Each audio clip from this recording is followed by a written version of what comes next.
So, heto na mga kawan stories as of today, 11-0 na nga po ang Cleveland Cavaliers. Kahapon, napakagandang adjustment ang kanilang ginawa kontra sa Brooklyn Nets matapos silang maagang matambakan. Napakagandang comeback nga po ang ginawa at ang pinakarason si Coach Kenny Atkinson na dating assistant coach ni Coach Steve Kerr. Tara't pag-usapan natin yan at talakayin ng balitang papalitan nga daw po ni Quincy Olivari si Jalen Hood-Schifino sa lineup ng Lakers. Pero bago yan, please don't forget to hit the notification bell at mag-subscribe sa aking channel. Ang video ng ito ay hatid sa inyo ng 1xBet. Suportahan at manalo sa inyong paboritong kupunan sa NBA, PBA. Maaaring makakuha up to 12,000 cash bonus sa inyong first deposit gamit ang aking promo code. Pag tama ang prediction mo, panalo ka. Pindutin lamang ang link sa comment section at mag-register gamit ang iyong GCash account para makapag-cash in at cash out. Isang paalala, tumaya mga kawan stories ng responsable.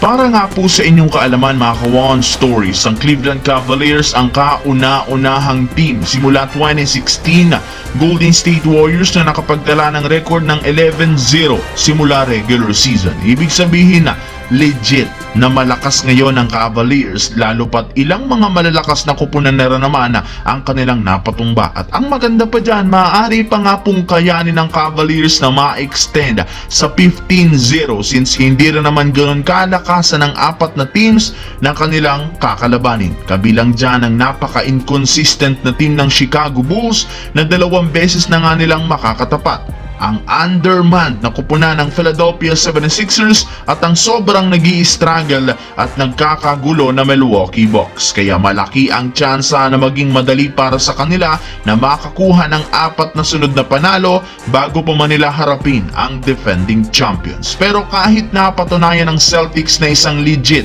ang kanilang team, isang malaking katanungan pa rin naman ngayon na papaano sila naging competitive bigla sa isang taon lamang. Well, eto dahil sa pamumuno ng kanilang bagong head coach na si Kenny Atkinson na ginawang organize ang kanilang kupunan simula practice, game plan, rotation at attitude. Hindi nga kagaya ng nagdaang season, mas maganda, mas polido ngayon ang sistema ng Cavaliers dahil mas maayos nga po nilang naiikot ang bola. Lahat na naman ng kanilang mga players nag-i-step up at gumagawa ng hustle plays sa opensa at depensa. Sa kabilang banda, for the first time this season, naglaro na si Quincy Olivari sa South Bay Lakers sa kanilang first game.